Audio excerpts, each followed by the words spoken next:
Let's take you trackside. Our reporters Lee McKenzie and Simon Hill, John Watson and Ben Edwards, your commentators.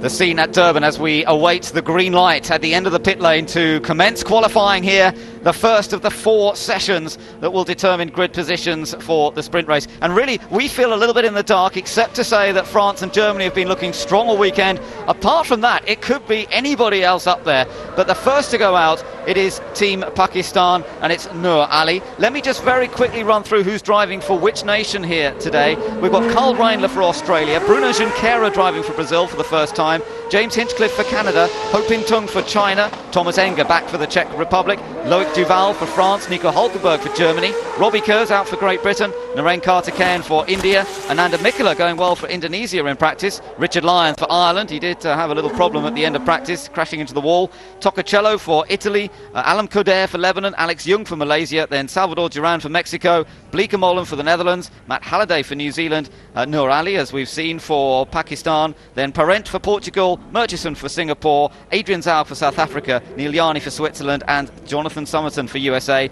Air temperature 30 degrees, humidity's high 74%, and you've got a pretty high track temperature to deal with as well. Well, I mean, street tracks are always high work rate circuits. It's all about acceleration and low gears, braking. Low speed corners, there's not a big physical load on the driver, but the load that the driver will experience most is the fact that you're driving on the normal roads of a city, which are not always that billiard table smooth surface that you expect to get if you're a racing driver on a permanent circuit. But it's about finding the rhythm of a circuit. Street tracks have got their own particular rhythm. If you find it, they're fantastic. The reward is just unbelievable. If you can't find it, or you're not even in the zone, it will be one of your worst nightmares. So, first flying lap coming up here, and it is for Nur-Ali for Pakistan. He had one minor spin on the Friday, a couple of minor spins on the Friday, I think it was, but otherwise he's been pretty much out of trouble. Yes, and again, Pakistan getting bit by bit closer to the times that you'd expect the rest of the field, but just watching him through turn 1 he missed the apex, through turn 2 he missed the apex, and that's all about experience and expertise. It'll take time to generate it, but for Nur-Ali, he's got to go out, do the job. He's first car on track, he's got a clear track. This is the notorious turn 7 that's caught out so many drivers, both either by driving over the chicane or by making an error, as we saw this morning for Team Brazil. Out of turn 8, and this is onto the very fastest section of the circuit, where they're building up to 255, 260 kilometres an hour. That's about 160 miles an hour. Look, the traffic in the opposite direction on the outside as he comes through that vital right-hander, and then beneath the M4 road here in Durban. That's the bridge that he's just gone under, and now he's on the run back effectively towards the pit area. Yes, and this is where the racetrack picks up a lot of speed. You go into turn 12, it's a long, it just goes on and on and on, picking up speed all the way through. The grip picks up as well, and then you come out of turn 12, you've got a short run down into 13. It's bumpy in the entrance, mid-corner and on the exit, but that is your lap complete. It's over in a blink, and for Nur-Ali, it's 125.732, and that's what 1.7 seconds slower than he achieved this morning when he finished that third official practice session. Temperatures may be slightly warmer, but we are expecting to see lap times certainly in the 118s and probably in the 117s, judging by the pace we saw this morning. Although, to be fair, that was after they had done several laps on a set of tyres, and maybe on a street track it was an advantage to put several laps together. Here, they only get the out lap to get some tyre temperature and some grip, and then they're on the one flying lap and then back into the pits. Yeah, and the question mark is, on the out lap, do you take it easy, do you go a little bit harder, or do you push?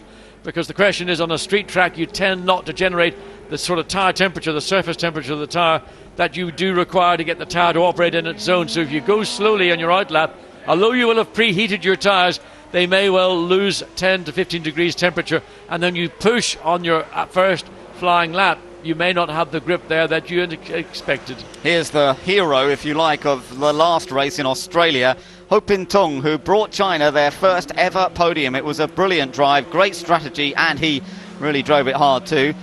Robbie Kerr, meanwhile, knows this Durban circuit from the last time he visited, and he was on the front row here alongside France. On that occasion it was driven by Alexander Premat.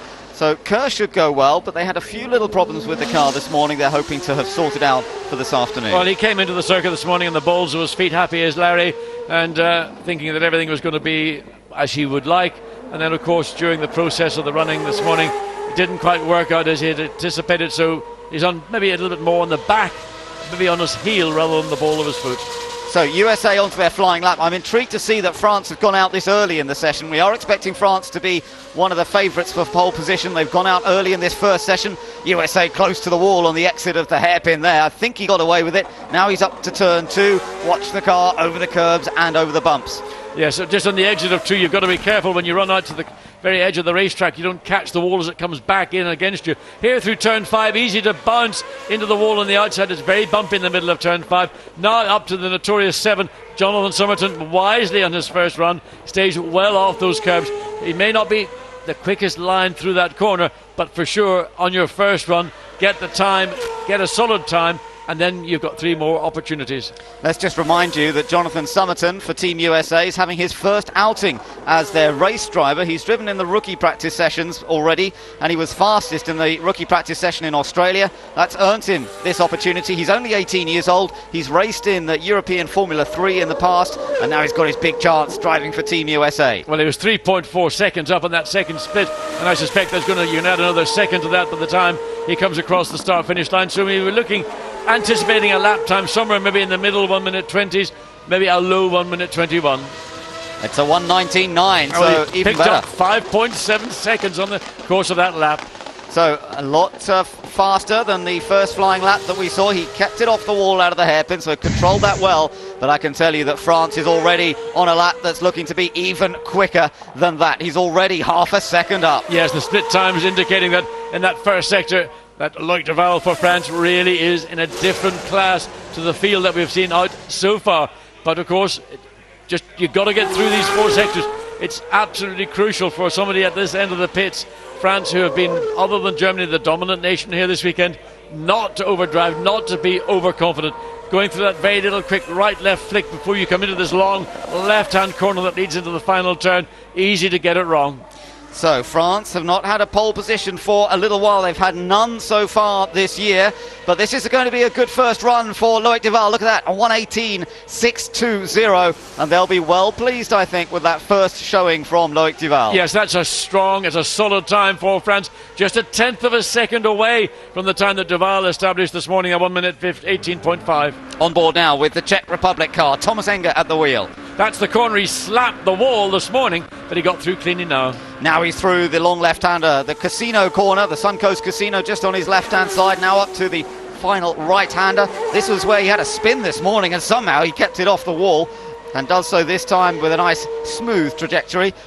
1 minute 20.9, not really quite as quick as we might have expected. No, and a 1.4 seconds away again from the time he did this morning. Let's look again. Of course, there's maybe part of the reason. Yeah. Traffic coming into turn 9. So for Thomas Enger, meeting a car on its... Well, that was the USA probably coming in, so Thomas Enger can rightly claim, look at that, use your mirrors, mate. No, you saw me coming. If you didn't see me coming, then you've no excuse for not seeing me coming. Yeah. Bodywork on the track. Somebody at turn 7 has gone off. We've seen this before, John, haven't we? Several times this weekend. And the end plates and part. And it's India. Narain Karthikeyan, and he's damaged the car as well. Smoke pouring off the rear. That's tyre damage, I think. Watch what happens into turn 7. Is this a repeat of what we saw from Brazil? Well, oh dear me. He damaged the suspension, the front suspension, and he has hit that car. An almighty wallop in the chicane, entering into turn 7. And it bounces and bucks and writhes and whatever. Very similar to the accident we saw to Mexico this morning. I'm breathless after that. Yeah, I'm not surprised. He clipped the curb slightly wrong. It's fascinating to watch. If you get the line right when you clip the curb there, you seem to float over it. But he clipped it just wrong, and it folded the front wing under the front wheel and took the suspension with it. I mean, we've seen incidents down at turn 7. Even last year there was an area where drivers got it wrong. Richard Lyons back out for Team Ireland. He had a big shunt this morning, but he's got the car back. He did lock up coming into turn 9, but he recovered from it. But he has got a little flat spot on that right front tyre. Yeah, and the sector time not showing a particularly quick time, but remember, France have a big advantage at the moment over everyone else. The gap first to second is currently 1.3 seconds. Behind that, it's pretty close. And traffic again.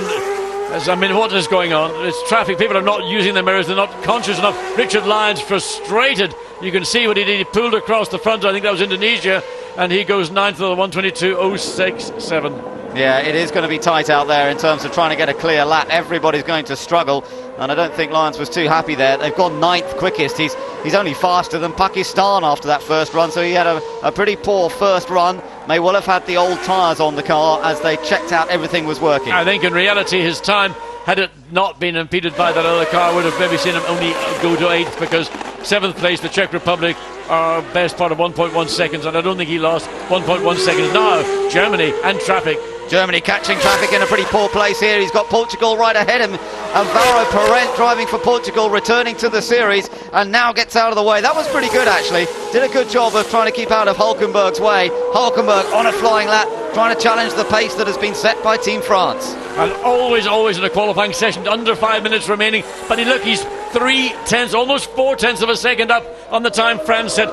1 minute 18.6 for France. This could see the first, if he can get away with it, sub 1 minute 18-second lap. Big ask, but he can maybe do it. Let's see if he holds on to it. Then he's up through the final corner. 1:18.6 is the target time to beat. Is Nico Hulkenberg going to beat it? Yes. 1:18.2. That's the fastest time we've seen in this qualifying session. He was a little faster than that this morning in practice itself. But bear in mind that time was done with a lot of traffic. He got good cooperation from Portugal, but nevertheless, when you're on a qualifying run, seeing one car on a lap is a problem. Amanda Mikkola has gone second, John. Indonesia second quickest, faster than France. What an outstanding effort by Amanda Mikkola. And there's a reason, a very good reason for this, because all year Amanda Mikkola struggled with a car setup. He's been totally dissatisfied, frustrated.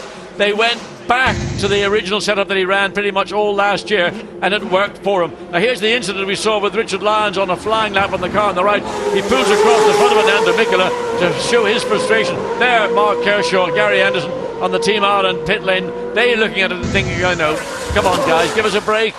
Oh, it's tight. Look at Portugal locking up, trying to get past New Zealand. And oh, did he ever skim that wall or no? Alvaro Parent back in an A1GP car for the first time in this series, and doing a sterling job and running right out to the very edge. Yeah, getting caught in traffic though, that won't help him, and his split time about 9/10 of a second down. He could still get into the top 6 here if he carries on where he is. Mexico's popped up to 4th. It's currently Germany, Indonesia, France, Mexico, USA and Singapore. Let's see where this puts Portugal. I tell you, did he ever shave the wall? He goes up to 5th place, but he was right against the wall, the pit lane, and he really flirted with the wall all the way around. Here he is coming down the inside. Matt Halliday from New Zealand trying to get out of the way. He's on an out lap. Alvaro Parent then slides, misses the wall on the exit of turn 9. Gets away with that one, and then as he comes onto the pit straight, manages just to get away with it a second time. Host nation South Africa now on a flying lap themselves. Look at that, wonderful, right out to the wall, but just keeping it off. Well, I mean, how close can you get? We thought Parent was close to the wall, but Adrian Zaug takes it to new limits again on the exit of turn 12, right out to the very limits. Adrian Zaug commits himself big time as he turns into turn 13. This should put him in the top 4 or 5. Let's see where it puts him. Yeah, he's 4th. So good first run there by Adrian Zaug. But let me tell you that Switzerland's on a good lap. They're going to be challenging for fastest time with Germany. Neil Liani's looking fast currently. Let's just take another look at this. Great driving from Zaug. Sliding the car under brakes coming into turn 9. Then he gets on the throttle. He runs actually over around the corner. And that, again, maybe the best part of 0.2 of a second. So we go back to Neil Liani and Team Switzerland. Let's see what he's just done. He's gone second, John. He was a fraction slower, 37th slower, 37 thousandths of a second, I should say, slower. And here's New Zealand. Matt Halliday at the wheel this weekend, not Johnny Reid. And Johnny Reid's been the most impressive qualifier this year. Look at Halliday. And kicked up part of the Irish bodywork that was still on the track.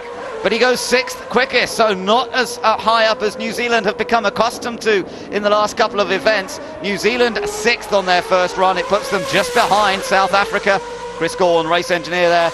They've got a little bit more work to do to try and move up further in the order. But South Africa, I think that's a good effort from Adrian Zaug.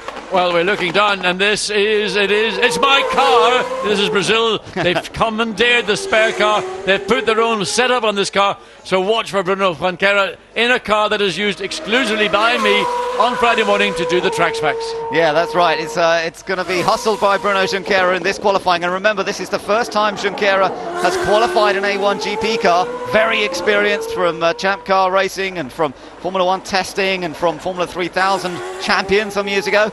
Let's see what he can do. He's just got to get a lap in the bank basically here without damaging the car, and then hopefully he'll build up through the remaining segments. Well, everything looks very good indeed. This car worked extremely well on Friday morning. Of course, it's at a different level of performance to that we saw. But Bruno Junqueira, a strange car, first flying lap, and it looks a very solid lap. 1 minute 20.1 puts Brazil 13th. That's a good effort. First time out in a strange car, in a car they've only had a few minutes to sort of adjust to his setup, get the driving position correct. I'm sure it's not all perfect for Bruno Junqueira, so that's not a bad first effort at all. Malaysia on track. Now, Alex Young could do with a decent qualifying performance here. He's looking at a possible top 10, but not much further up. But did he ever kick the tail of the Malaysian car out as he came out of turn 13? Goes 9 quickest on a 1:19.4. Now it looked like it was pretty hard work for Alex Young. Two cars still to have set their time. But interestingly, of course, India we saw having done damage to their car. I'm not sure what happened to Great Britain, John, because Great Britain have not done a time here. Oh, there's Robbie Kerr. And Robbie Kerr has not been in his car. The Team GBR team are standing on the pit wall, and, well, no explanation coming from Team GBR as to why Robbie Kerr did not go out. We don't know whether there's a problem or whether that was a strategy on their part. Sit back and watch and see what everybody else does, but clearly for Team GBR, unexpectedly not out in the first qualifying segment here in Durban. So that's very disappointing for the man who was on the front row last year. Let's get down to the pits and hear from them. Robbie, what's the problem?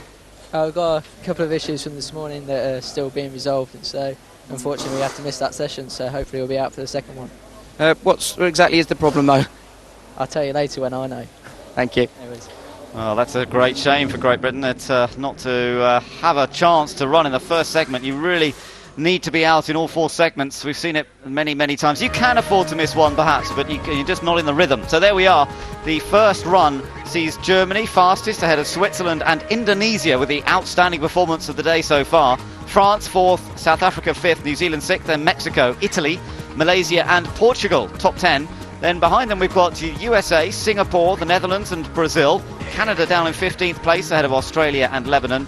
Then it's Czech Republic, China, Ireland and Pakistan, and the two nations that were unable to set a time, Great Britain and India. Durban, South Africa for the second time the venue for A1GP this weekend. Last season it was Team France setting the early pace. This year, who else but Team Germany, who are leading the way after the first qualifying session. Been impressive from Nico Hulkenberg already today. The weather today in Durban, it looks great, doesn't it? It is. It's very hot, very sunny and particularly dry on that track out there at the moment that you can see. It's just a sandwich between the city centre and indeed the beach, which is fairly nice, isn't it? Let's go back to the track for the second session then. John Watson and Ben Edwards, your commentators.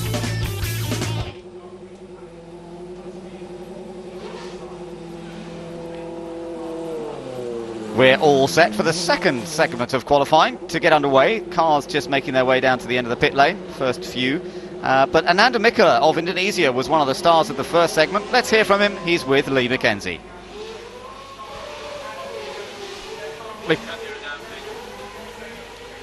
Oh, I'm sorry about that. We seem to be struggling to get sound from there. We'll come back to Ananda when we get a chance, but obviously things going much, much better for him today. And surprise, surprise, the first car on the racetrack is not Pakistan. They've got caught. Normally, Nur Ali is the first car on the track. He likes to have that opportunity to run in clear air without having to worry about cars behind him.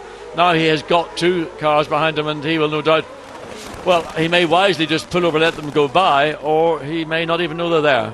Well, let's hope that when they get to the straight that he will let them ease past. We've got Australia and the Czech Republic behind, with Ireland ahead.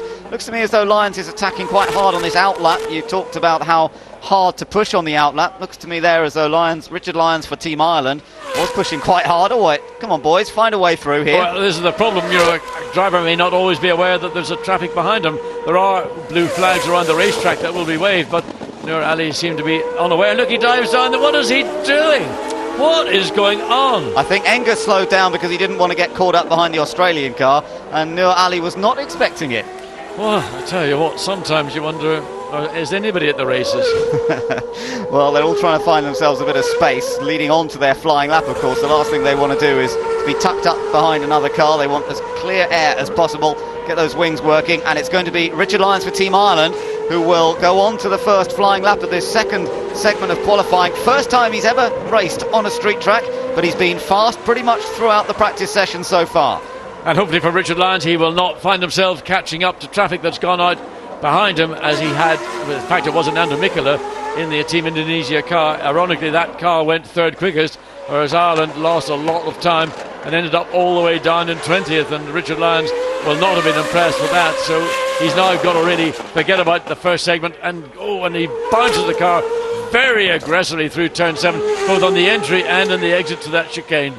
Well, he's going to push hard, isn't he? There's no doubt about it. He is an aggressive driver, and he's really enjoying himself on the street circuit here, despite never having raced on one before, and his European and Japanese racing experience. He's got a top man working on the technical side, of course, with Gary Anderson, and these two have been working very effectively together over the last couple of meetings, but they just haven't been able to get much in the way of points. No, but they have got a car. They worked on a car on Friday.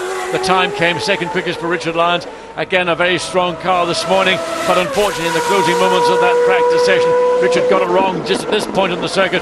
Caught out by the bumps, the car ran wide and ran into the pit wall just at the beginning of the pit lane. So where's this going to put him? Obviously it's going to put him at the top on the combined at the moment. What about the individual lap time, John? 1 minute 19.2, but it's Australia who've done an 18.9.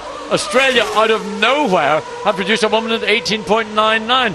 At no point during the weekend have they been within a second of that time. Great run from Cole Reindler. Whatever Australia has done, Cole Reindler has delivered for Australia. Yeah, that's a big improvement. You're absolutely right. So good lap from Australia, puts them fastest for the moment. They were 16th quickest after that first segment of qualifying, so that's a big jump up the order. Now we're watching Mexico, Salvador Duran, and he's been looking pretty handy. He's had 1 or 2 incidents here this weekend, but when he gets it right, he can be very quick indeed. Is he going to go to the top of the standings? Yes. And that lap, 1 minute 18.7. So a lot of traffic coming down. Look at this, coming down into the end of the pit straight. So for Salvador Duran, he had a solid 1 minute 19.1. He's backed it up now with a 1 minute 18.7. That gives him the benefit of 1.4 seconds over Australia, who really have come from nowhere and found 1.5 seconds over their first run. Yeah, very impressive. Now, Team Portugal on track. This car, which has been so hastily prepared for this weekend. Let's just see what was going on. Oh, that was Portugal locking up into the hairpin. And that's not just a lock-up, that is a complete and utter disaster. And almost runs into the tyre barrier. He'll have 2 massive flat spots on that set of tyres, and it's hard to explain how a driver can get such a lock-up for such a duration. Germany on their out lap at the moment, so Nico Hulkenberg behind the Portuguese car, but he's not on a fast lap currently, whereas Portugal's lap is still being timed. I'm not sure whether he's going to finish it or not, because obviously it's not going to be much of a lap. He's way down, he's backed off considerably. He's backed off. I think he's going to say thank you, but no thanks on this occasion. And that lock-up clearly would have damaged that set of tyres. The fronts will have had severe flat spots on it. Makes driving a car virtually impossible. Everything just goes into a massive glare, and the vibration in your hands is painful in the extreme. Right, here comes Germany then. Germany out to protect its position as top dog currently. They were fastest after the first segment and go on to their second flying lap now. Traffic ahead, whether that's out traffic or traffic on the lap, but it's sufficiently far ahead that hopefully for Nico Hulkenberg he will have a clear run. He did not have that clear run in his first outing. He still did the quickest single lap time, but he had to contend with traffic. Car looks so stable under braking into the hairpin. It looks good over the curbs as well. They've got some compliance built into that car. It means the car can move around a little bit and give the driver confidence. This guy's got so much confidence anyway, you hardly need to give him any more. Well, you talk about the body language of a driver, but it's the body language of the car. Look how little curb he uses. It's clean, it's accurate, and it's executed in a way where he maintains all the momentum and the energy. Now onto the fastest part of the racetrack, up to 255 kilometres per hour. He's had an engine change. They're saying this engine is a little bit less powerful than the engine that they had in. That's Team Germany's answer.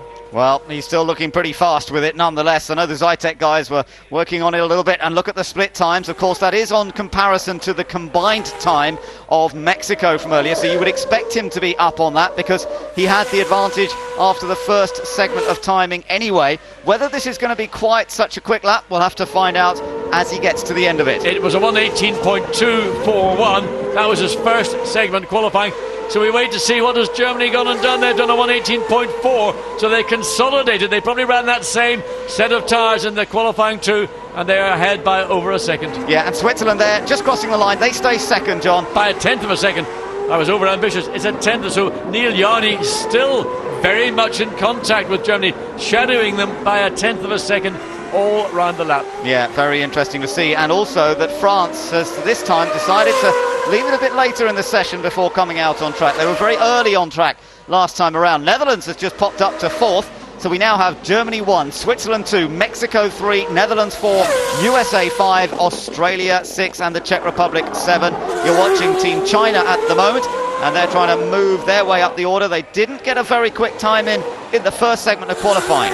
Team GBR are out on racetrack, so for the first time this afternoon we've got Robbie Kerr and Team GBR. They didn't go out in the first qualifying. They had something in the gearbox they had to rectify. He's out on track. So let's see whether Ho Pin Tung can get something together here. He's coming through the final corner, his first segment of qualifying, not very rapid. This time he needs to do something a bit more special. Oh, much better, 18.8. Good. Massive leap forward. I mean, he did a 22.0, so he found 3.5 seconds, and that puts China back in the frame. Discount the first sector time, that's not going to be in the equation, but that has put China clearly in a very strong position to be a top 8, certainly a top 10 team. Very hard to know exactly how it's going to work out because of the problem of traffic as well, and you only need to get caught behind one car on this lap and it completely wrecks that chance in that qualifying segment. We're back on board with Matt Halliday for Team New Zealand, and New Zealand, remember, were 6th after the first qualifying segment. So Matt Halliday works hard in a car. He makes this race car look like it's absolutely greased lightning, but it doesn't necessarily always reflect in the lap time. But he runs the car again out to the exit of turn 12, down into 13. There are the bumps in the entry. Watch for the bumps in the exit. He ran against the wall. He does the same thing this time. He loves skirting with disaster, and he's moved up. And it's a very fast individual lap time, John, a 1:18.1. 1:18.1. The fastest single individual lap we've seen all day has gone now to New Zealand. We just got a glimpse of Brazil. We now see Robbie Kerr for Team GBR. And he's not. This is not running quickly. GBR has not done a time. He's had a spin apparently as well. Oh dear me, it is not going well at all for he Team just GBR. went straight on actually. He didn't have not so much a spin, but he went straight on through the chicane. So I think that's not working out at all. Of course, you still got 2 sessions remaining, but it means that those 2 are both going to have to be absolutely perfect if he's to get a half decent grid position. He can reclaim it, but the pressure's on Robbie Kerr. Well, the pressure clearly had an effect because Robbie made that error.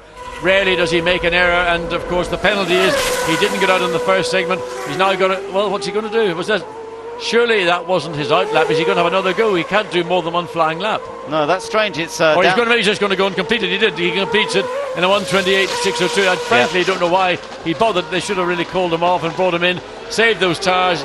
It's only going to be an extra 2 and a bit. Well, it'll be more than 2 miles by the time they come back.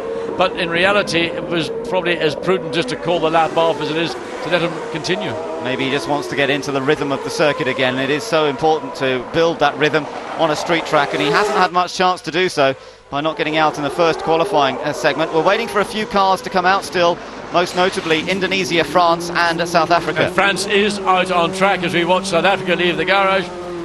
So local hero Adrian Zaug, the star of the first round, the sprint race in Zandvoort in October 06, and Adrian Zaug absolutely determined to restore South Africa's honours by putting his car in a position on the grid which can certainly put them on the podium in the sprint race. Well, he's 5th after the first qualifying segment, so he's got to back that up now with something in this second one. Remember, you've got to add 2 times together to determine your qualifying time overall and your grid position. Malaysia, big improvement for Alex Young. He's now gone 5th. Yes, and we've seen Malaysia really seeming to struggle throughout the running on Friday and this morning, but trouble for Singapore. Christian Murchison has spun it, and is that coming out of turn 10? We think that is on the exit of turn 10. That's the corner, and it's a red flag. Yes, it is the exit of turn 10. Now that's going to hurt, because that's going to hurt the teams who have not set a time yet. France actually was one of those teams that was out, so what will happen, whether they will be allowed, well, depends how quickly they get this car in. If they can get the car in very quickly, but the clock continues to count down on this 15-minute segment, and if the checkered flag comes out and you haven't done your time, well, bad luck, mate. You've got to wait till the next segment. So watch for the red and gold car. He does clip the wall with the rear of the wing. So for Christian Murchison, twice now in 2 days he's had contact. This time, of course, very much lighter than it was on Friday when he creamed the wall. The back of the car plunked 90 degrees. There we're seeing France out on track, but it is a red flag. He's got to slow down. He's not allowed to run. at race pace. He's got to go down to virtually 60 kilometres per hour around the racetrack and come back into the pits until this car has been removed and the clock continues to tick. This session is in effect concluded. Yeah, and there's a little shake of the head from Jean-Paul Drio. It's also hurt South Africa. The team, Jean-Paul Drio looking after the engineering for South Africa as well, and they decided to send them out late this time. The others two will be hurt by this are Portugal and also Italy. Italy had not been out onto track. Indonesia as well, they haven't been able to back up that fantastic lap they did earlier on. But there's, out of it is something bad, there's always something good. If Indonesia and Portugal didn't get out, whether they had new tyres for this segment or not, we don't know.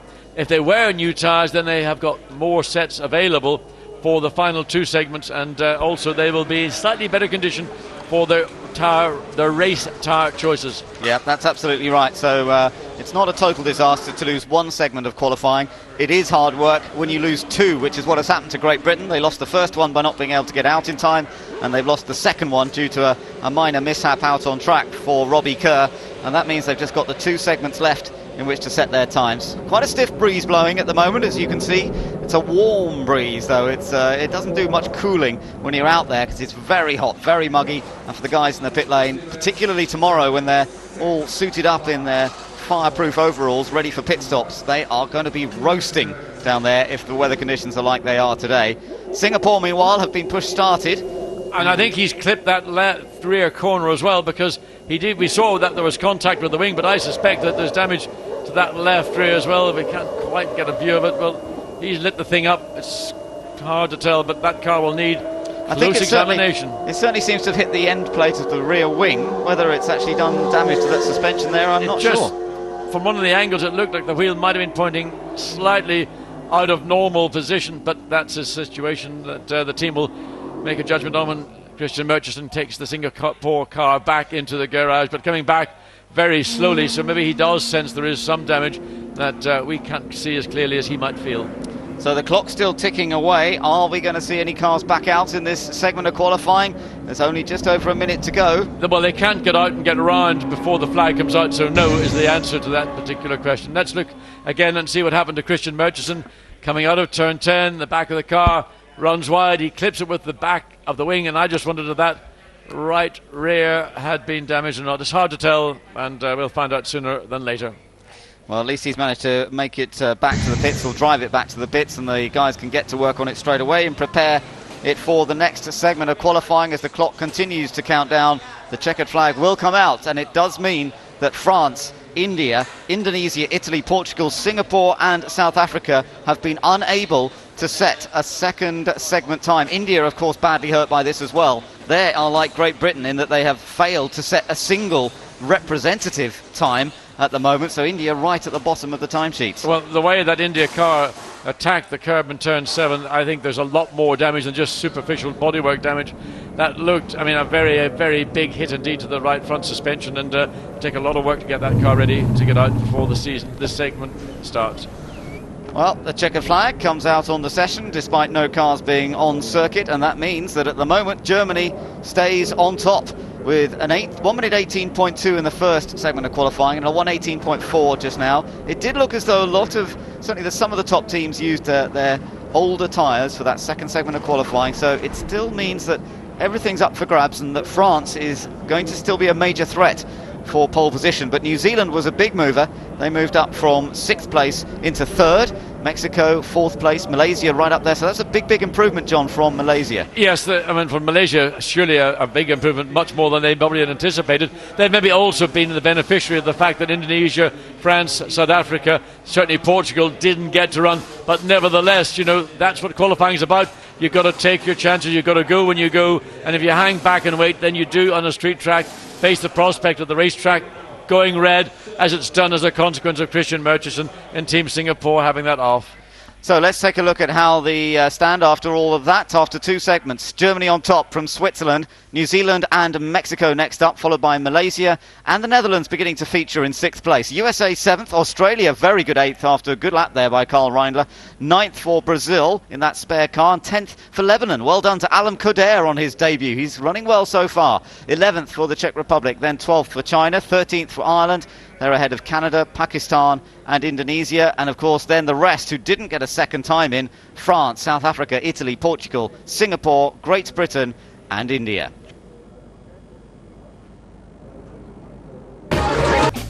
Welcome back to South Africa's own Monaco at Durban. We're halfway through qualifying. Team Germany are still very much in charge. Just ahead of session 3, let's get the thoughts of Andy Creo and Darren Manning in the studio. Andy, to you first of all. GPR hasn't put in a time yet, so things haven't been going according to plan for them. But who else has impressed you so far? Yeah, poor old Robbie. You know, pressure's ratcheting up on himself now. He's got only 2 sessions to do a time, but Hulkenberg and Yanni fighting it out, a tenth between them. But the ultimate fastest driver at the moment is Matt Halliday, New Zealand, 18-1. So a few guys out there who can do the business. Darren, what do you think of how the sessions have been going so far? Yeah, you can see there on screen Neil Yanni, that everybody's working very, very hard out there.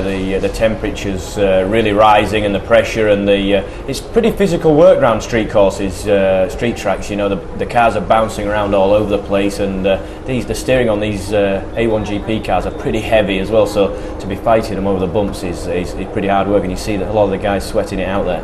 Plenty to prove in these A1GP cars this afternoon. Then session 2 has been a red flag, so that is likely to mean that the final couple of sessions that we have to go are going to be taking on added importance. Let's see, session 3 just about to get underway. John Watson and Ben Edwards will take you through it.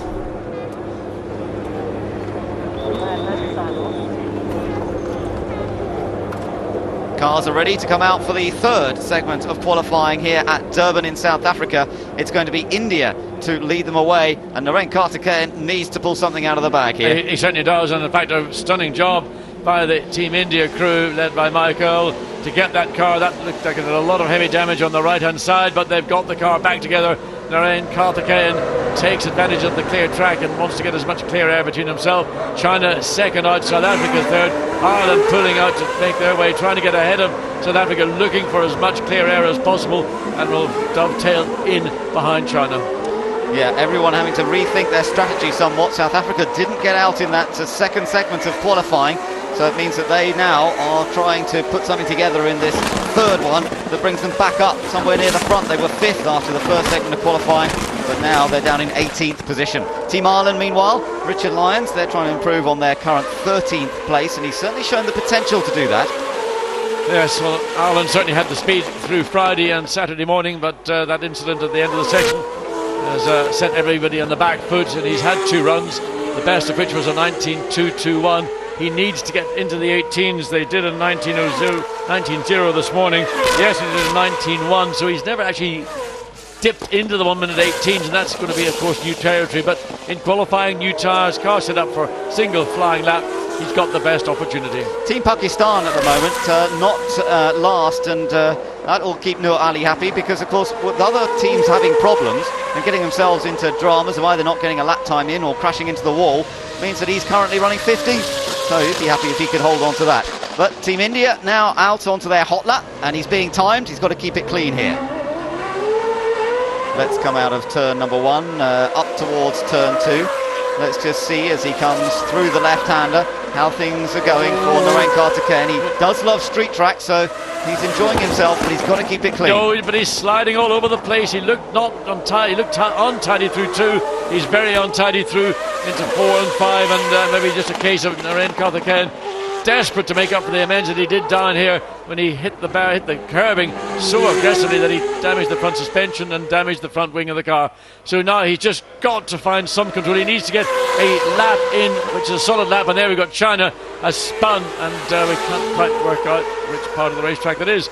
And that's down at turn 4. In fact, the first time we've seen somebody spin down at turn 4. Is that car sufficiently off track? No, red flag. A red flag. Oh, what a disappointment. And that, of course, ends the challenge here for India. And India's had to slow down. You can see he raises his hand out of the cockpit in absolute frustration, because he knows that he needs to get a time. This is the third. He needs 2 segments to qualify in, and the red flag has gone out. Now we've got 12 minutes remaining. It'll not take that time to remove China's car to safety, but it is frustration for India because they were 3/4 way around the lap when that flag was shown.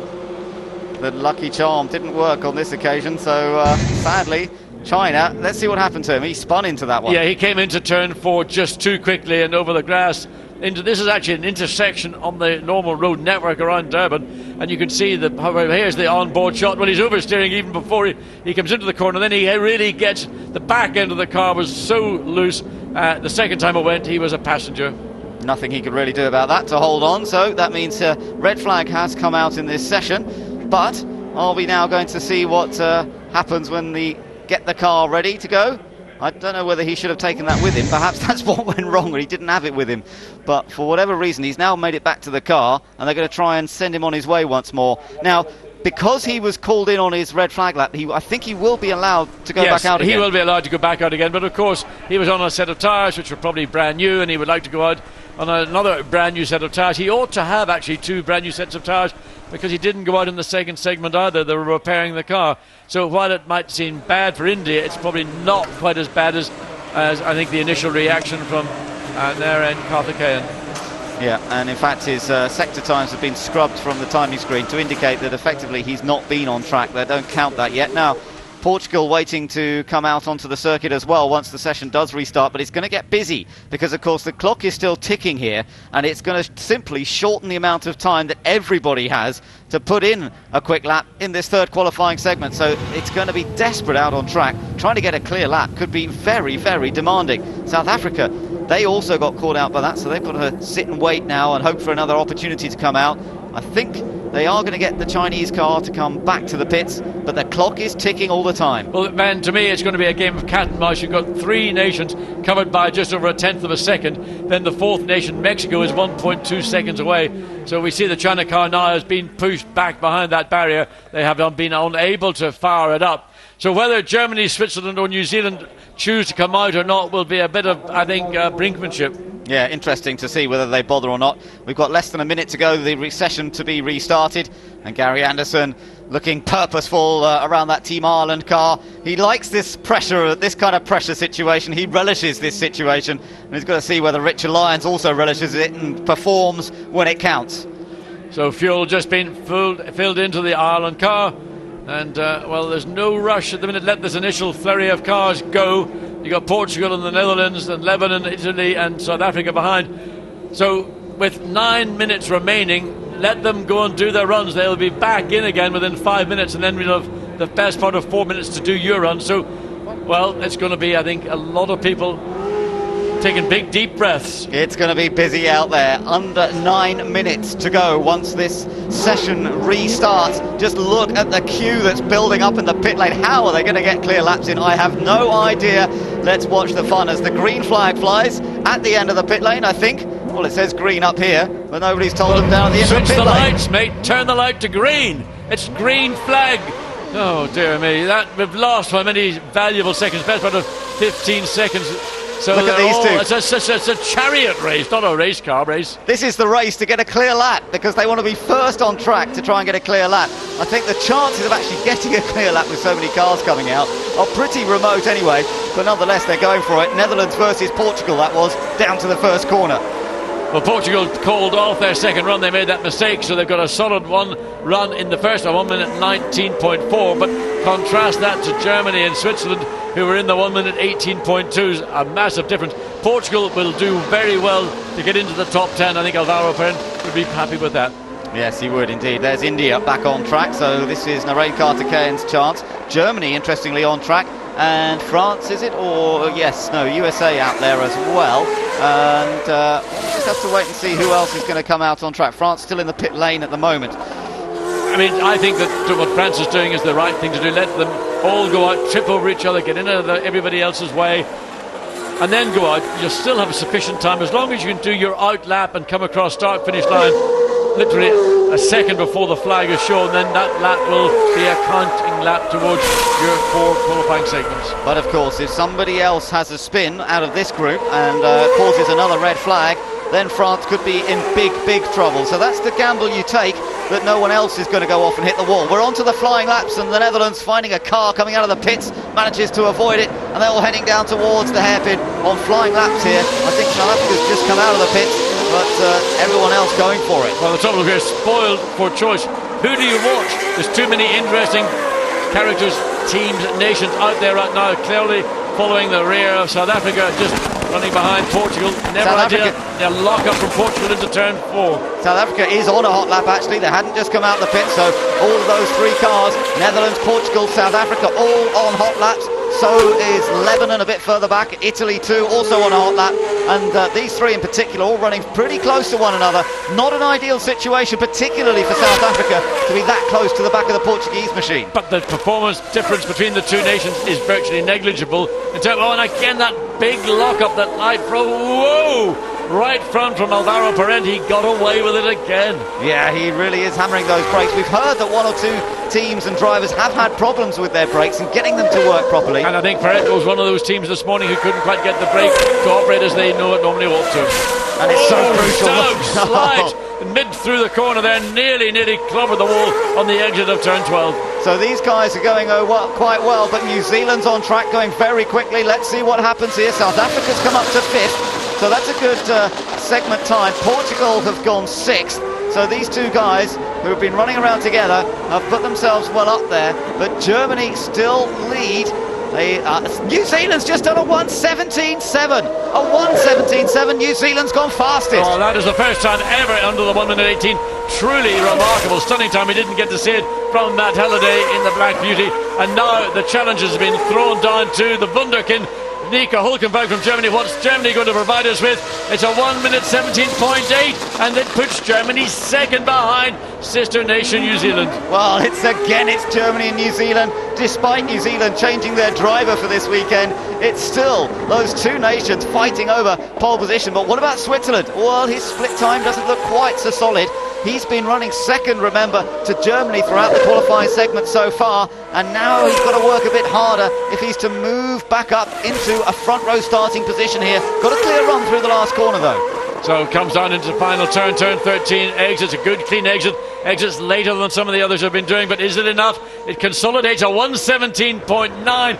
3 drivers have broken the 1:18 barrier, and the gap between New Zealand and Germany 0.213 of a second, between Germany and Switzerland 0.116 of a second. Team Mexico exiting the last corner. Where does this put them? 5th. Good effort from Salvador Duran, but the Netherlands have squeezed into 4th place. Great effort from Jeroen Bleekemolen. So it's now New Zealand, Germany, Switzerland, Netherlands, Mexico, South Africa, USA in a stunning 7th place for the youngster Jonathan Somerton, and Ireland have popped up to 8th place with a good 2 lap. very strong runs from USA, from Somerton, from Ireland, from Richard Lyons. First time both of them have been into the 1:18s all weekend, and of course having gotten there now, they need to repeat that once again. To consolidate, but also with the prospect of going a little bit quicker again and finding extra position. So here's the fastest car of the day so far. It's New Zealand. It's Matt Halliday driving, not Johnny Reid, but the 2 of them are so competitive, and Matt Halliday proving he can do the job on the street track here in Durban. Great Britain has done their lap. That's a 1:18.5. They're still way down the list, remember, because they've only got the 1 lap in the bank that's of any use, so they're down in 18th place. Canada on track, as you can see, fairly late in this session, but France is the next one to watch, because France on track now, and we'll see what they can do. India, let's see, what was his lap in the end? A 1:19.3, and not a particularly quick lap from Narain Karthikeyan. No, he had his lap spoiled because he got caught by the red flag. The best of the tire had been used. Back to France to see what Loic Duval can do. France right now, well, down to 21st place. Remember that 2nd run was called off, so France with a 1:18.6. They've got to get into the 1:17s to join New Zealand, Germany and Switzerland to put themselves back into the battle for the front 2 rows of the grid. That's a hard driven out lap. He's only just going onto the flying lap, and yet that car was moving around as if he was on a flying lap. Well, I think that's maybe the key to a flying lap, is to go hard on your out lap. Remember, street tracks tend to be a lot smoother. They don't keep the heat, they don't retain the heat in the tire the way a permanent racetrack will do. So push very hard on your out lap. You'll have enough grip to complete the flying lap. Clambers over the curbs on the exit of 2, good through 3. Watch for no luck. Yes, well, there was. I was just watch for the lock-up going into turn 4, and on call it came. It did, but remember, France hoping to start from pole position as they did in Durban last year when Alexander Premat was driving. He's neat and tidy, as our helicopter shots show, through turns 6, 7 and 8. The long right-hander down the ramp now onto the main road and onto the main straight, with traffic coming in the opposite direction on the other side of the barrier. 160 miles an hour, 255 kilometers an hour. Stamp on the brakes, get it into the right-hander, and he's through there pretty neatly. Yeah, good exit, clean, maxed out on the use of the road available. no wasted energy, no wasted drive. Again, runs right out to the exit of turn 10, but it's all forward momentum. Keeps the speed up now to turn 12, virtually flat out. In fact, I think it is all the way around. And he's not going to do enough, I think, to take pole. He's going to be up there somewhere, but it's not, I think, going to challenge New Zealand's new impressive time. It's going to put him perhaps on the second row. Yep, fourth fastest for Team France. And a 1:17.919, so he's in that 1:17 second zone, but within about 2/10 of what we saw from New Zealand. That time from Matt Halliday was absolutely blinding. 1:17.731, the single fastest lap ever here at the Durban Street Racetrack. Now, Czech Republic leaving it fairly late in this session to do their lap. Canada on their quick lap have just crossed the line. In fact, if they know, they're still going around at the moment. So Canada's still on a lap. And we've still got just over a minute to go in this session.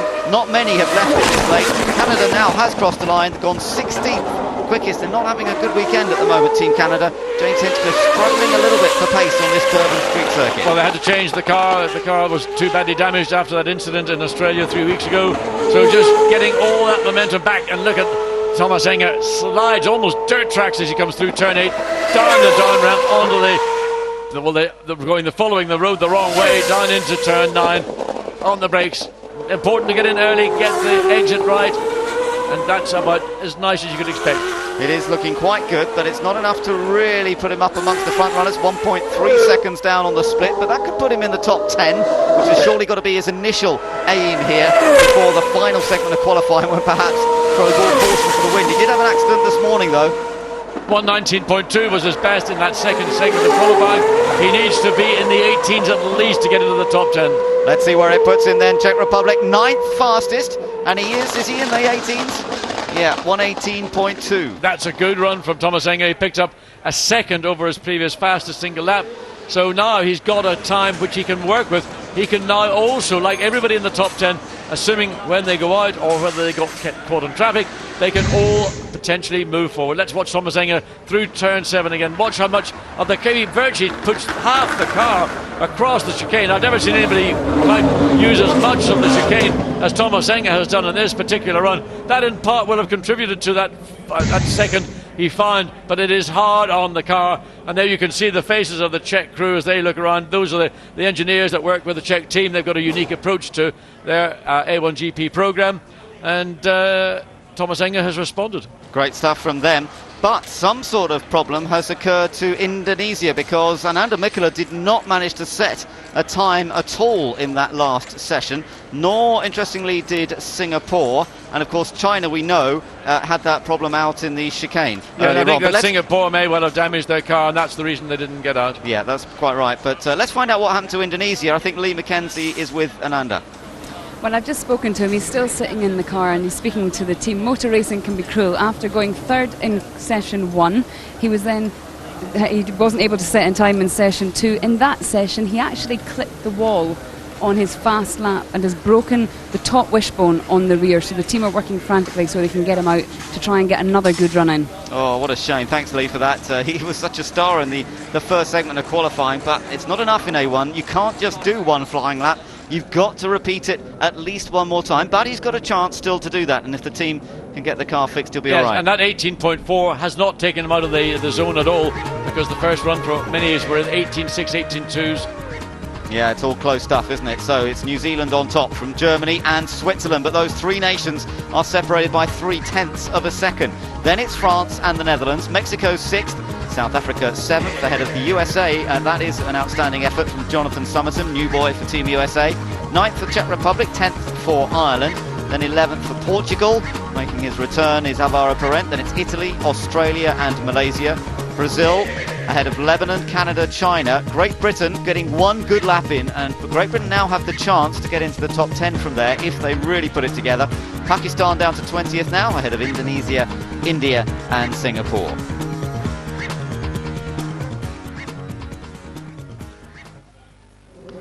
So a moment for us to draw breath as much as anybody else, and the drivers all trying to cool down a little bit out of the cars. Alex Young just conferring with the engineers on the team to try and decide what direction they go in next. Yeah, that third segment was not a good one for Alex Young. It was a second best, but in fact an 18.8 was his best. he looked to want to find another 18 something. He needs to get into the low 18s. Let's get down to the pits. We're looking at the Singapore car. Simon Hill has news for us. Yeah, as you thought, Ben, there is some damage there. In fact, it broke the rear wing in the contact that Christian Murchison made with the wall. And I sort of caught his eye, and he just shook his head as if to say, what's going on this week? And he's obviously had a pretty trying time. Team GB are making some fairly significant changes to set up, the change in the front springs and some other settings on the front suspension. So it will be interesting to see if Robbie Kerr can make the best of this final run. There's pressures on there, definitely, Simon. Thanks very much. The fastest lap of the day, then, the individual is to New Zealand at a 1 minute 17.7, and they've added that to a 1:18.1 to be on provisional pole. But it's all going to come down to this final segment of qualifying. Of course, if there are red flags, that's going to mess things up as well. Indeed it will, but they're just talking about Team GBR. They're in the same position. In fact, they're slightly worse off than Team Indonesia, because Indonesia is quicker by a few thousandths of a second than Robbie Kerr for Team GBR. They've both got 1 minute 18.5 second laps. They need both desperately to do something below the 1 minute 18. If they can, they will certainly put themselves comfortably into the top 10, possibly into the top 8, but it's a big ask, and making a lot of car changes as Team GBR are doing is a risk, there's no question. Neil Yarni trying to keep cool with an ice pack a moment ago. He's third quickest currently. Pretty good effort by him, but he's still in the hunt for pole position here. He's one of 4 drivers who have got into the 1 minute 17s. They are Matt Halliday, Nico Hulkenberg himself, and Loic Duval. And we'll have to see whether they can go better than that in the one final remaining qualifying segment here in Durban.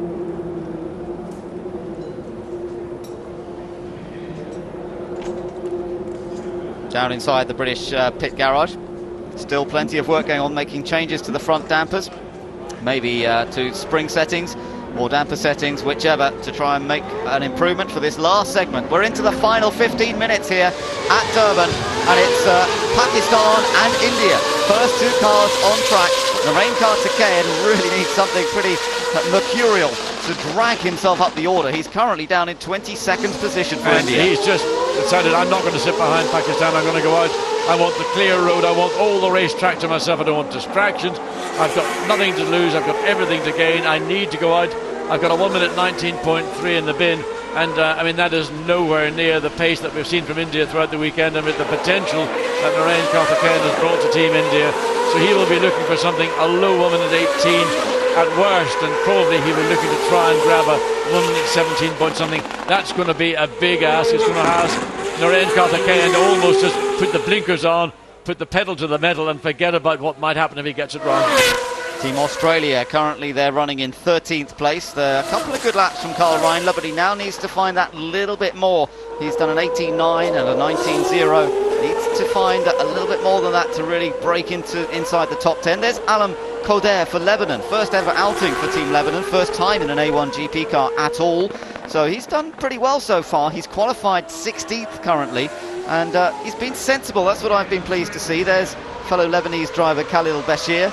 And so far, I suppose I ought to touch wood, but he hasn't hit anything. Well, of all the Lebanese drivers that we've seen, and I think it probably includes Graham Rahal, the son of Bobby Rahal, has done a very good job for his nation. Well, we watch Karthikeyan for Team India, and slightly wide again at that apex in turn 1. Watch him in 2. Bit better, but the back of the car was not connected to the front at that point.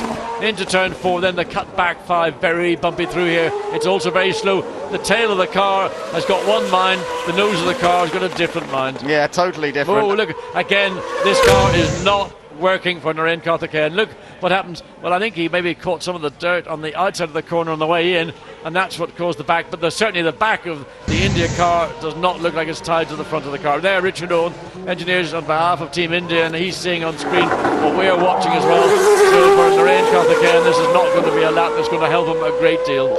Well, it's going to be a little bit frustrating for him. 2.5 seconds off the lead pace at the moment, and that's really only going to put him just inside, maybe inside the top 15, maybe not. So this is going to be a pretty tough event for Karthikeyan and for Team India. They're going to be starting a lot further down than they would have expected based on Friday morning, when in fact he was amongst the pace setters. I think he was second fastest to Team France on Friday morning. So for India, 1 minute 19.6. In fact, it's slightly slower than his previous best, but at best it sees India in 17th position, the first of the drivers to complete 4 qualifying segments.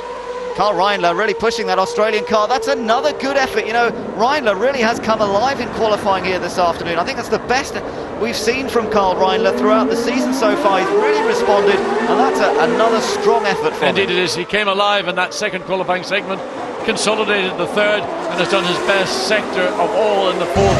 So he has got provisionally 10th place, but those behind, Portugal included, Ireland possibly, and then you go down Brazil. What are they going to do? We don't know whether it's possible that with Junqueira in that spare car, can he drag it up into the top 10? There we look at Australia, much more courses going through turn 7. That's the chicane. In fact, this is probably, it is the in-lap for Australia. Yeah, it is, and there are a few cars that might still go. Where's Singapore? Well, he locked up coming into turn 1, and he ran all the way around the circumference of the corner. Still other cars that might improve ahead of Australia, but nonetheless, that was a good effort by Reindler. Let's just take another look at this, John. Yes, he gets on the brakes there, he locks it up, and in doing so, and it's strange, it's only one wheel locked up, indicating that maybe there's an imbalance in the corner weight in that car. On board with Matt Halliday, the fastest man ever around this Durban KwaZulu-Natal racetrack. So, is New Zealand going to hold on to take pole position here this weekend? They're tied with Germany at the moment on 2 pole positions apiece in this second season of A1GP. Matt Halliday would like to take his own personal first ever pole. Johnny Reed's done all the fantastic qualifying for the team up to now. Matt Halliday wants to show he's every bit as fast as his teammate. And certainly he's showing that he's fractionally up on his own best time. That was through the first sector. Matt Halliday, aggressive in the way he tackles. So going through turn 7, the chicane, he's always decided, I'm going to take the hard line through it. It's not comfortable for a driver, but it may pay benefits in that time. He's got a car up ahead. Hopefully that's not going to hinder him too much. Through turn 9, neat and tidy through there in second, third gear, fourth gear. Quick as you can, up and down the gears. 3/10 of a second up. That's a good lap. Yes, this is a very fast lap coming up once again. It's up on his own previous fastest lap of a 1:17.7. This is another magic performance for Team New Zealand. They're holding on at the moment, and we've still got to see Germany and Switzerland come back out and respond. But Matt Halliday up against the wall, not quite as much dust this time, but it's quick. He stays quickest. New Zealand fastest, and that was a 1:17.8, just a 1/10 of a second slower than his previous best. But 2 very, very impressive laps from New Zealand, and consolidating their provisional pole position. And now the gap between Germany and New Zealand is showing it almost 0.6 of a second of a lap. And well, we know that Nico Hülkenberg is the find of the season in A1GP. Well, he needs to find something very special indeed as Mexico squeaks past the barrier on the exit of turn 13. And goes fourth fastest. Good improvement for Salvador Duran, just outside the 1:17 on that one lap, but it's put him in fourth. It's now New Zealand quickest, Germany second, and how can Germany respond? He's got traffic, he's got his key hit. Matt Halliday, will he get out of the way? He needs to get out of the way. He's looking in his mirrors, he pulls over to the left, but can he get through? He does, gets through down the inside, coming into turn 9, but it's putting the German on the wrong line. Can he get back on line? He does. So hopefully that won't have affected the German, but we'll see whether the lap time's good. It was good at the first sector. Germany was well up, and he's well up again. This is looking very promising for Germany. What a contest between... We've got a red... Have we? What is that? Trying to see what's going on with the flags there. I think it's still green at the moment. No indication of a problem elsewhere on track. So Germany going for pole position, trying to beat the time set by New Zealand in this head-to-head confrontation between the top nations. He's done it! 5-2-0. Fantastic by Nico Hülkenberg.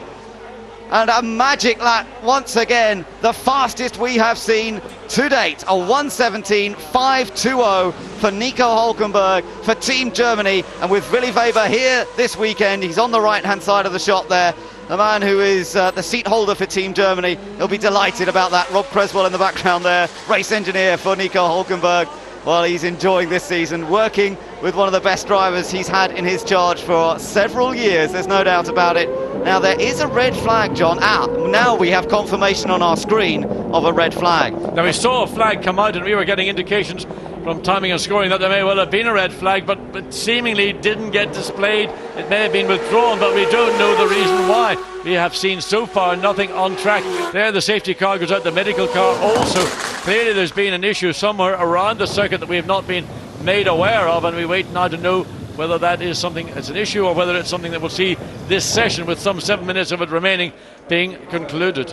Well, with all that was going on, the Netherlands popped up to fourth place, so they are now fourth, Mexico fifth, and Ireland have popped up to 6th. Now that's Ireland's best qualifying performance of the entire season if that stays as it is. Watch how Matt Halliday attacks coming into turn 7, uses the curve aggressively. He does so in a positive manner. You've got to be positive if you're going to attack it. Look, going through the left-hand part of it, but he gets the body language of the car correct. The balance of the car looks good going through the chicane.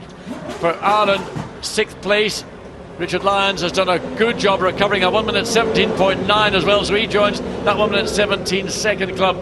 Great effort by the entire Team Ireland, because that car was heavily damaged this morning, and he and the team have done a superb job. But look at this man. How does he do it every time, John? You've got someone who throws down the gauntlet, and it looks for a while as though somebody else is going to challenge and maybe grab the initiative. But for the 3rd time in succession, he has taken pole position. That's 3 poles this season, and they've been 3 in a row. New Zealand, Australia, and now on a completely different kind of circuit, the street track at Durban. Fantastic effort, and you can just see the delight in the team there. They know that he had to dig pretty deep for that one this time. It was not straightforward, but he loves it. He loves the track, and he's pumped. That is a superb run, and Nico Hülkenberg came here for the first time, didn't do the rookie session, went out on Friday afternoon, got a limited amount of running because that session was shortened by almost 30 minutes, but he just fell in love with Durban. He loves the street track, and he has done what we've seen him do time and time again at A1GP in the 2nd series. He's just gotten into the car and driven the wheels off it. Now, in theory, there are still 5.5 minutes of this session to go. The red flag is out at the moment. The clock is still ticking, and possibly Switzerland could still be a threat, because they haven't actually done their 4th run. They'd have to pull something out of the bag that would be so much quicker than what they've done. They've done a 17.9. He would have to do a 17.3, basically. A very low 1 minute 17. He's 0.8 of a second away from being in pole position. He's 6.68 of a second away from getting onto the front row of the grid. By any standards, the performance of Germany and New Zealand have been absolutely monstrous, and I think for Switzerland, the prospect of being able to challenge for that front row of the grid is all but impossible. Right, well, I've just been told that with this red flag situation, in fact, the time that's been lost while we've been under red flag will be added back on, so that does still give a chance to France in particular and to Switzerland to keep the challenge up for pole position. But I think that they're going to be a bit too much of an ask unless they get into the really low 1 minute 17s. I suppose France, well, they could do something like that. We saw a similar performance from Loic Duval this morning. So we're celebrating pole for Germany, but let's not just get too excited yet, because it could still possibly come under challenge from this car, Team Switzerland, and from Team France as well. So 2 more opportunities, and the clock, while it's ticking away, but the time we understand is going to be added on. But nonetheless, we're still waiting to find out the cause of this red flag here at the Durban circuit. We haven't seen any incident on track. We don't know why. That deployment of the safety car and the medical car. So we're still waiting for that news to come through to the commentary booth. So in the meantime, it's a bit of a pause for the teams. The other teams that have not set a time yet in this 4th segment, well, there's Ananda Mikula of Indonesia. I think he has done, he put in a pretty good lap. So out of the 2 sessions, he's qualified 10th, which I think is his best of the year. Yeah, it is. So despite missing 2 qualifying segments, Ananda Mikula has got his best position. But there are 1 or 2 cars behind him that could still improve, most notably Great Britain. They're still to do their 2nd qualifying time, and they're down in 22nd currently. They'll leap up there somewhere. Yes, they will do. And we watch Matt Halliday and the team operator John Sears. So Matt Halliday thoroughly pleased. I mean, he, as disappointed as he is to not take that pole position, he knew he was going to have a battle royal, and I think his drive here this weekend has been exemplary. He's been really in the shadow of teammate Johnny Reid all year. Johnny Reid has done the bulk of the driving for Team New Zealand, but Team New Zealand felt that Matt Halliday, with his street racing experience, might be the right person to put into the Team New Zealand car in a street track in Durban, and that judgment has been vindicated 100%. Yeah, that was a great effort by Matt Halliday, considering he's been out of the car for several months, to come here and to challenge for pole so hard and to so far have missed out on it by just a 10th and a half. I think that really is testament to his skills on this kind of street track. Great effort. It matches his personal best qualifying performance, which was way back at Brands Hatch at the beginning of the 1st season of A1GP. He qualified on the front row at Brands Hatch for that one, and so he's now matched that. Missed out on pole, his position could, as I say, still come under threat from Switzerland and from France. And I suppose he's slightly more under threat now than Team Germany. But Switzerland and France are both going to have to pull out a very special lap if they're to put him under pressure. Now, down at the end of the pit lane, you've got Canada sitting waiting to go. They need to pull something special out of the bag too, but they've been struggling all weekend. At the moment, James Hinchcliffe will start 19th. Thomas Enger, who's ready to race him to the first corner in a drag race as we had earlier, is 13th. So the Czech Republic is in a potential place to improve there, John, because they put in a pretty good lap on that last run, and you might see quite a big jump up the standings for the Czech Republic. You can do it, and the engineers running to the Czech Republic car, some of them had fired up, but then they've been told to shut the engines down. Of course, racing cars have got no conventional cooling on them, they just rely on airflow through the radiator. So in this time of temperature, humidity, standing still at the end of a pit lane with the engine running, it gets hot pretty quickly, and it's pretty hot in the car as well. A lot of heat soak coming into the car from the radiators, which are situated alongside the drivers. The engine, of course, directly behind the driver with the fuel tank in between, and the driver wrapped up in his race overalls, underwear. So he's sitting there effectively in a sauna. Can't wait for the racetrack to go green once again. Well, while we've got a slight pause, let's get down to the pits. Lee Mackenzie's with South Africa's driver, Adrian Zhao. Adrian, it's nice for drivers to be able to get into a rhythm when it comes to qualifying, but qualifying here in Durban doesn't really allow for that. There's so many red flags. Yeah, true. I mean, in second segment we were hit by the red flag, so we weren't able to complete any lap. And then in the third segment I caught traffic, and in the last segment I just tried to really give it all, and I ended up with 2 big slides, which at the end cost me lots of time. But on a single lap I think we would have been able actually to maybe improve on 3 to 4 tenths. We're not more without the slides, but let's see where we end up now and just hope for the race then. Adrian, thank you. Thank you. So it looks as though at the moment South Africa will start in 9th, but their position is under threat from a couple of nations behind them who are still to run. Malaysia in particular, just tucked in not too far behind. So 1 or 2 others that might improve yet with this session due to restart. The Netherlands put in a quick lap though towards the end of that run before the interruption. Let's hear from Jeroen Bleekemolen. Jeroen, you've looked very consistent all weekend. How's the car? The car is really good. This morning we had a small problem. We had a flat tire, so we had to change the tires, and we had 1 set less than the others in the qualifying. So I'm quite happy to be within the top 5, because this is a big disadvantage, and I'm really happy. I mean, we started 4th last year, and then we won the race, so we have a good chance, I think. Thanks, Jeroen. Okay. So, good happy smiley face from Jeroen Bleekemolen, and the green flag's about to come back out to start this session. The final segment of qualifying, which has been delayed by a red flag, is underway once again, and it's the race to the first corner, and it's Canada that's going to win the race this time. And James Hinchcliffe lights up the rear tyres on his car on the way down to Canada, and clearly I think the advice that drivers are being given is to go hard on your outlap, keep the temperature in the tyre, because there is very little drop off in performance here on a street track, which is by definition much more slippery than a permanent racetrack. So go a hard outlap, get your tyre temperature, keep it stable, keep it high, and then you'll have a good setup for that vital final 4th qualifying segment. It's a beautiful day here. Just a moment ago the sun did slip behind a little bit of a cloud, and immediately you get that little bit of shade. Certainly in our commentary box it feels a fraction cooler.